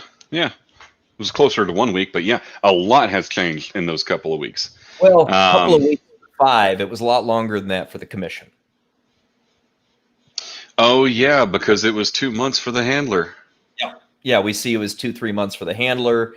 After she got yanked out just before the apocalypse, they're taking her because the commission goes and collects its own. She wakes up 3 months later, she walks back into the commission and she's demoted working for her. Yeah. So a greater amount of time passes at the commission than we see our characters go through. Yes. And so, yeah, that speaks to your point that Diego has a much better idea in the current state of affairs and the current operations of the commission than Five did. Yes. Because, yeah, it's perfectly understandable. I'll take a recent snapshot of one particular thing rather than 20 years experience that's a year and a half out of date. Yeah. Just look at what happens when we change administrations in any government, right? What you knew 2 years ago could be completely different from how things are working now. Yep. And it's same thing here. We got an entity, for lack of a better word, like the commission. So they're going out though, and this is all prepping you to talk about sort of that final scene that we see. And Val, why don't you cue up that silhouette shot? There you go. So they're leaving the barn after everything's settled, and they run into Herb, and he lets them know that he's the acting chairman of the commission. And they tell Herb that they need a briefcase. And Herb says, take whichever one you want, because all the commission agents are on the ground with all their briefcases. So yeah, grab one, guys, whatever you want to. Yeah, so now they can safely time travel and get to where they want, when they want. And so where are they going to go? They're going to go back to the academy the day after the apocalypse, which is exactly what they do. April 2nd, 2019. Yeah. Okay. And they get home. They're inside the academy. They see Hargreaves. Hey, we're home. This is not your home. Yeah. And then you got this shot, which it's kind of hard to see because there's a little bit of glare on it. But you've got 5 silhouettes in this box, and Ben's on the ground with them. But not the Ben we know. Not the Ben we know. This is a this is almost like a cyberpunk looking Ben. Let me see if I can find him. He does look a little emo. Yeah. He's got a little bit of a it's a totally different looking Ben, but more importantly, this Ben's alive. Yes. This Ben is not dead. He is a living, breathing Ben who does not have any idea who the 6 members of the Academy are. Right. There he is. All right, we'll take a quick look at Ben. So this is our new Ben right here. Yeah. Okay. Totally different. Obviously, this is a completely different guy with different life than the Ben that we know. So everything you know about Ben from the past, throw it out. Other than it's probably safe to assume he's got the same powers. But other than that, this isn't the same guy. Yeah, I would say that's a pretty safe assumption. Now, something to keep in mind here. Ben from the Umbrella Academy is gone. Okay. Yes. He gave himself up while trying to bring Vanya basically out of the recesses of her mind during the basically the resolution of the Kennedy plot line. Where she's in the middle of it being interrogated while gaining her memory back, and her power starts to erupt from her. And all of her siblings are trying to get to her, and the only one that doesn't have a corporeal body that gets blown back by her power is Ben. So he goes and kind of possesses her, goes into her mind, tracks her down, and says, "Look, yeah, I don't remember what he says." Yeah, I mean, at the end of the day, right? So he reaches her, like you said, in the recesses of her mind. And which is represented by the white violin itself, and she's deep down in the violin. And yeah, that was a nice touch. I've forgotten about that. It was a great touch. It symbolized her as the violin itself, really. Well, in the source material, she is known as the white violin. Yes, which was a good callback. And it's another one of those nice touches that they weave into the story throughout the season that show the attention to detail and the care that they have for what they're working on. Yeah. Yeah. So Ben's in there. He embraces Vanya to calm her down and bring her out of the situation because she's been getting tortured by the FBI, or well, we assume they're the FBI. They may or may not be. They're the FBI. They're government for sure. Yeah. And he's able to pull her out of there and resolve that part of the Kennedy assassination plot line.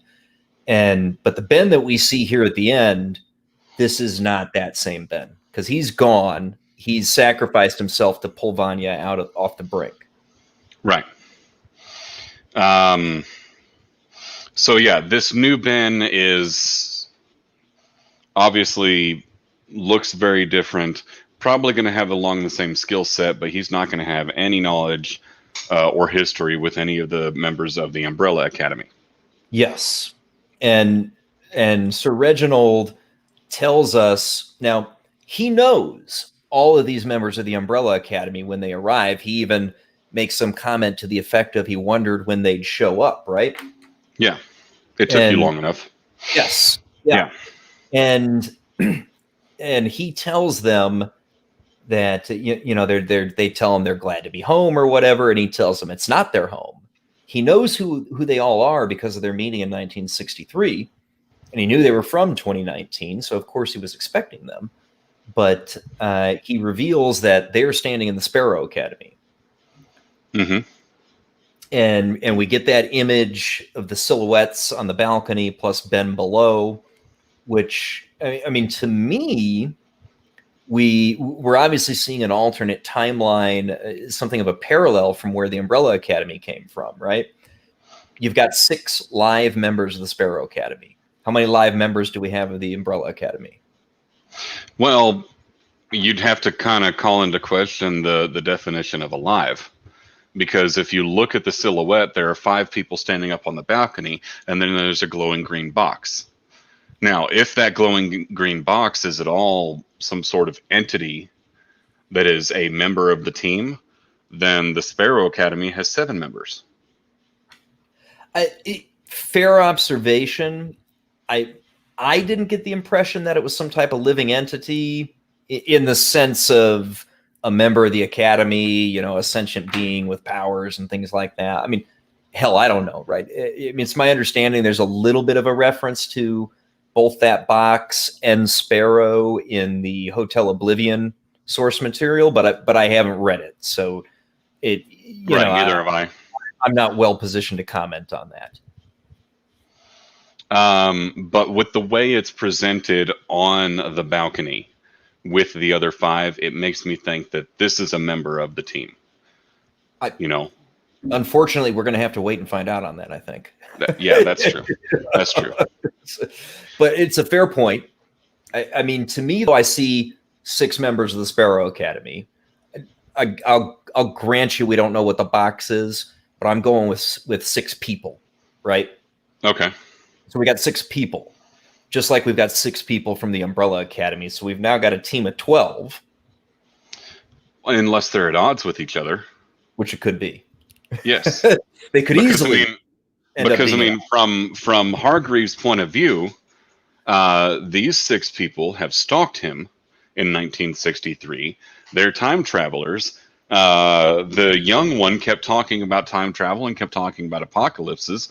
You know, and what do you have to gather from that? Well, maybe these 6 be causing the apocalypse, and the world is barely scraping by as it is. Having these 6 around, I need to make a team that's going to take these guys out. Could very well be, which would also explain why none of the same people were recruited for Sparrow as were recruited for Umbrella. Right. Right. Well, the exception being Ben, of course. But Hargreaves never met Ben. Well, knowledgeably. He didn't know that. Yeah. He didn't knowingly meet Ben. Yeah, he wasn't aware. He wasn't aware that Ben was there at the dinner meeting. So it's seeing, you know, a different cast of characters there waiting for them at the Academy is. I mean, it's a good point that you bring up. Maybe they have been put together intentionally to oppose the Umbrella Academy, because Hargreaves' underlying motivations haven't changed. He wants to prevent the apocalypse. Do we understand? Right. Do we understand why? No, not precisely. I mean, we do get the scene at the end of season 1 where he's leaving an apocalyptic type situation as he's leaving his love behind, and you see the rockets taking off, and you know, you see the sparkly firefly-like power coming out of the jar that he lets loose. And the only thing we really know for sure about that scene is it was a long time ago. That's all we know for sure. A lot of speculation. Was it another planet? You know, I mean, lots of options as to what that was. Well, even still, we're only assuming that it was that long ago. There's nothing in there to imply that he has or has not some way to travel faster than the speed of light. No. So, I mean, a long time ago could also mean in the lifetime of Reginald Hargreaves. Yeah. It doesn't necessarily mean in our timeline. Right. Right. From our perspective of, you know, 2020 Earth. Because we do see visible aging on Hargreaves himself between 1963 and the present day. And between 1928 and 1963, for that matter. Yes. Although he certainly doesn't look 90 years old in 2019. Definitely not.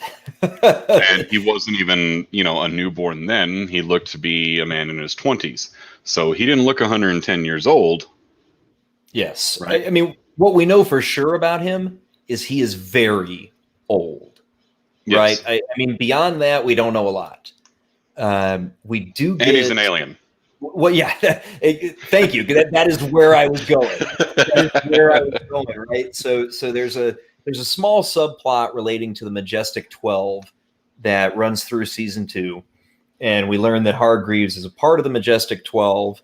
And you think that he's in on their plans and whatever they're up to. And after Kennedy is successfully assassinated, Hargreaves is pissed. For the conspiracy buffs out there, good luck Googling the Magnificent 12 or the Majestic 12 after this episode is aired. Because you're getting flooded with things like this YouTube video instead of what the M12 was. I tried to re-up my knowledge on the Frankel footage. Yeah, no. Just let it go. Let it go. For at least a month or two, it's going to be a little difficult. Yeah. Thank you, everybody on YouTube, for ruining my search results. I do my best, Val. So we see Hargreaves roll into this meeting of the Majestic 12 right after they've killed Kennedy, and they're congratulating each other. They're toasting with champagne. They're having a good old time, right? And this is where the biggest reveal on Hargreaves to this point occurs, right? And he flips out on these guys, and he tells them, that Kennedy wasn't to be touched, and which really a good reveal, because they've been trying to build you up to that point to think that Hargreaves was in on the assassination. Right. Well, he never specifically denies it.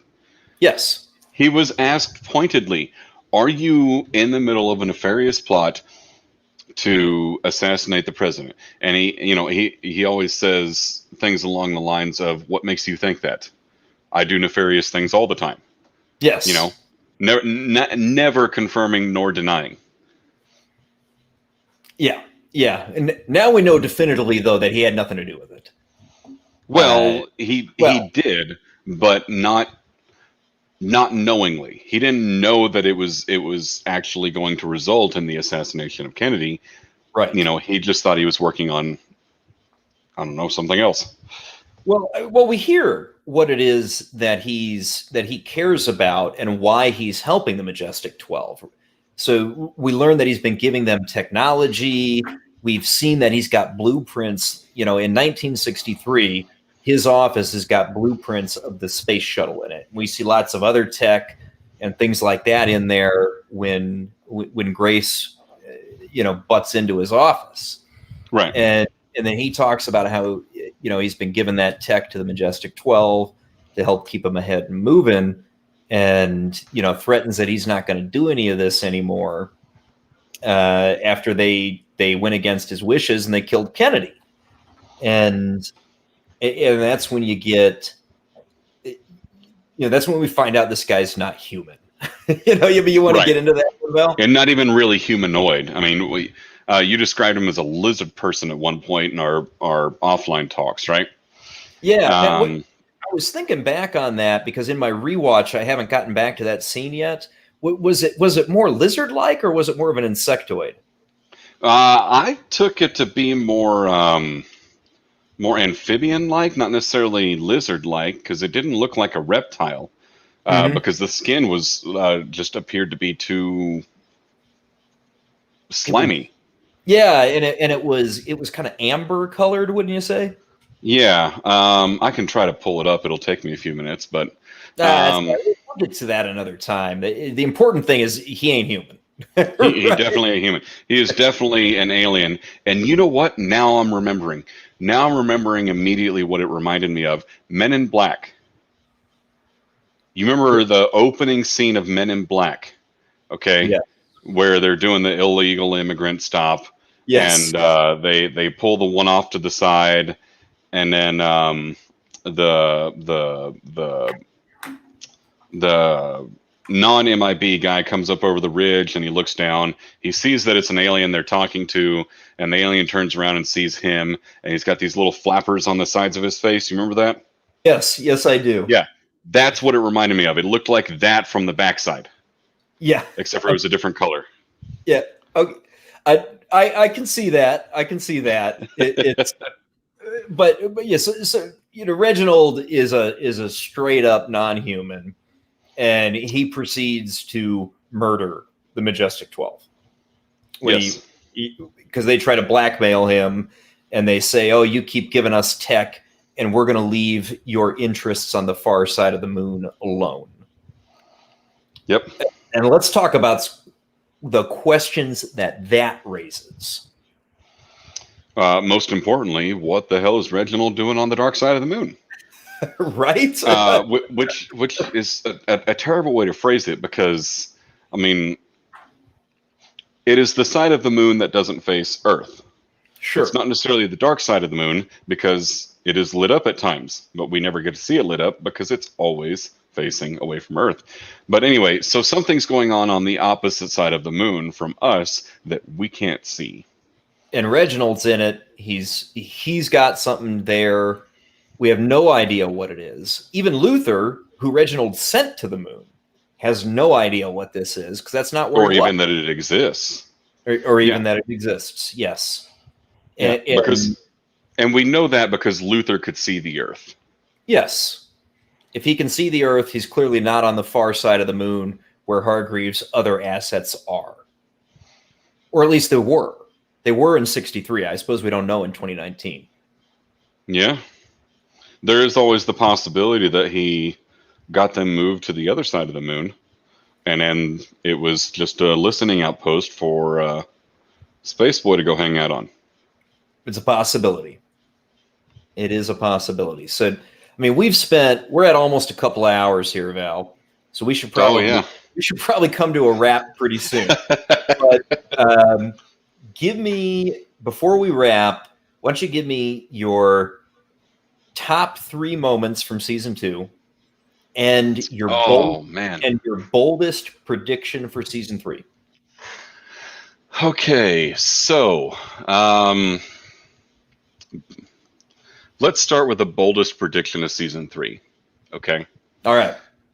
And granted, I believe that this is a pretty safe prediction, even though it's kind of bold. It certainly is assumptive. We're going to get into another causality paradox, like we talked about at the beginning of the series, or at the beginning of this stream. I'm pretty sure that it's going to stem from conflict between the Sparrow Academy and the Umbrella Academy. Okay, and we're going to have cataclysmic forces fighting against each other, and it will be resolved. Obviously in the last 10 minutes of the end of the season, it'll be resolved by hey, we should probably stop fighting, because if we continue, it'll just destroy the planet, and that's what we're trying to avoid anyway. All right. Bold prediction. Sparrow and Umbrella fight, and then they kiss and hug because they're about to blow up everything. Yeah. About. And of course, there's going to be a bunch of unnecessary drama that's going to drive. I mean, not necessarily unnecessary, but there's going to be a bunch of extra drama that's going to drive character arcs as well as individual little plot lines. Just manufactured problems for everybody to solve in the process. All right, 3 favorite moments from season 2. Favorite moments from season 2. I know we've brought up some that I just loved.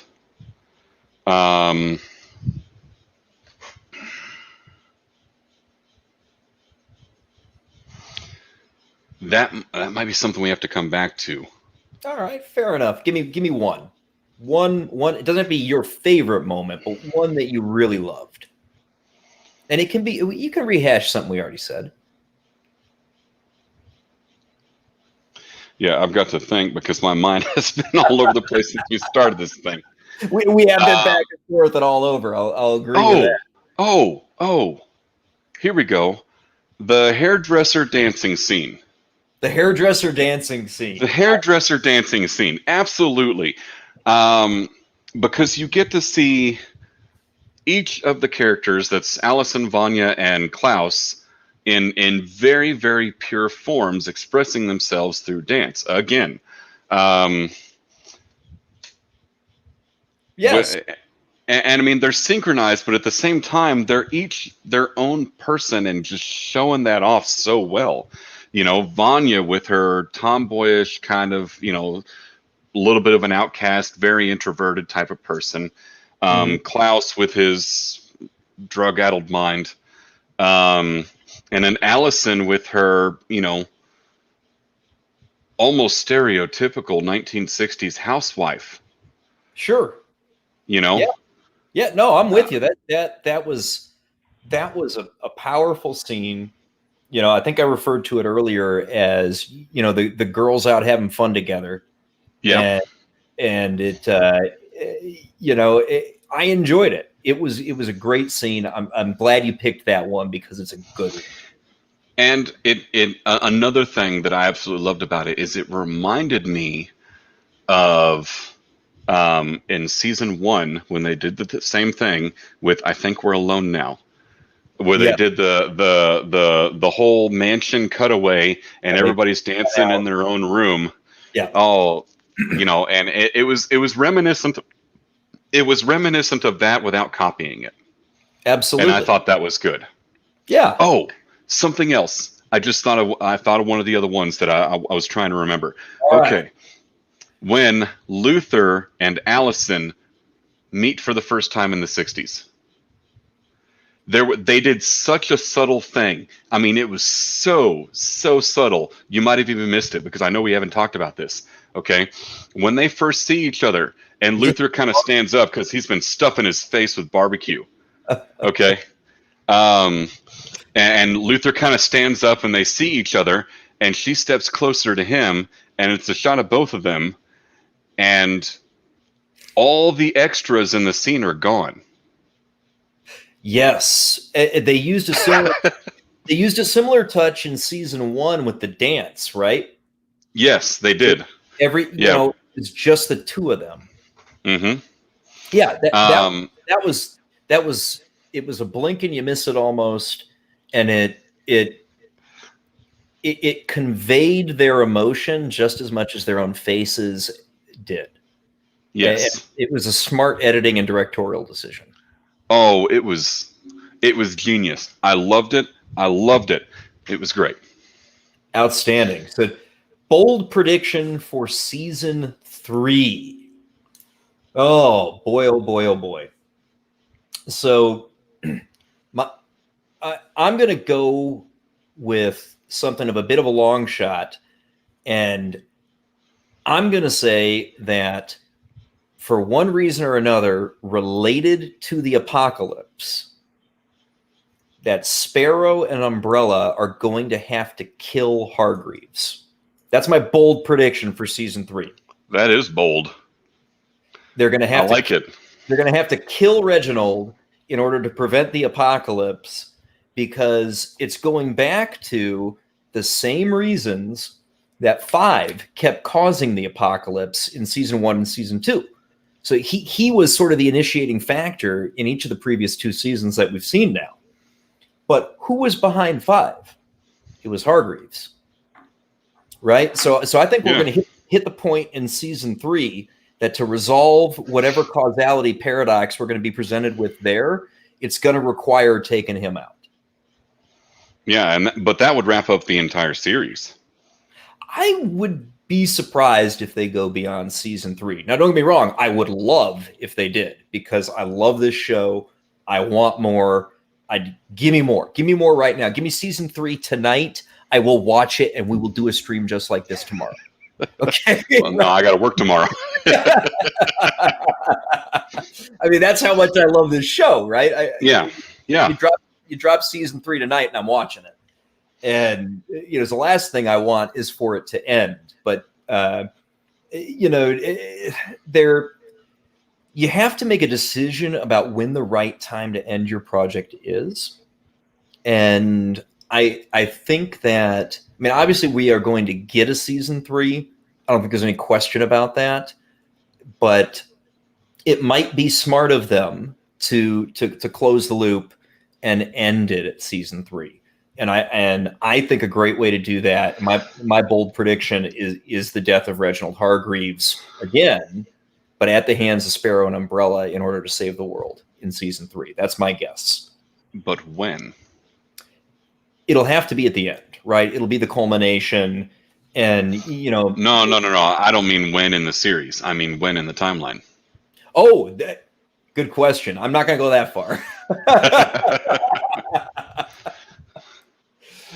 So, but I to your point though, if they do it in the right point, in the right moment, they can eliminate all the causes of each of the apocalypse by perhaps even undoing themselves if they do it right.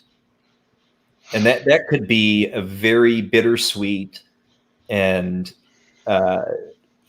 difficult, but artistically gutsy way to close things out. But it also still leaves the door open because they have already established the multiple timelines idea. Yes. Especially with Hargreaves and creating the Sparrow Academy instead of the Umbrella Academy. Hargreaves isn't dead.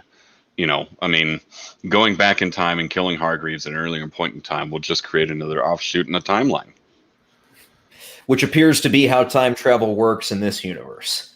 Yes. For sure. So, yeah, it'll be very interesting to see what the writers do. Very much look forward to it. I guess we'll find out in 2021. Boy, I sure hope it's that soon. Yeah. I got a feeling it's going to push more to 2022, but by God, if they can get it in the end of next year, I'll be a happy man. Yep. All right. And then favorite moment from the season for me is going to be, we get it early in the season, and it's when Diego is chasing down a guy in a hat and a coat. He doesn't know who it is, and the two of them fight.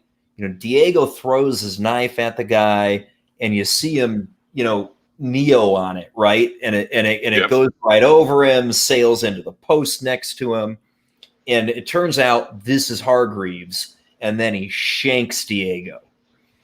That for me was just so well done, and I loved it because the old man is still showing the kids up, in every way possible. He is still ahead of them.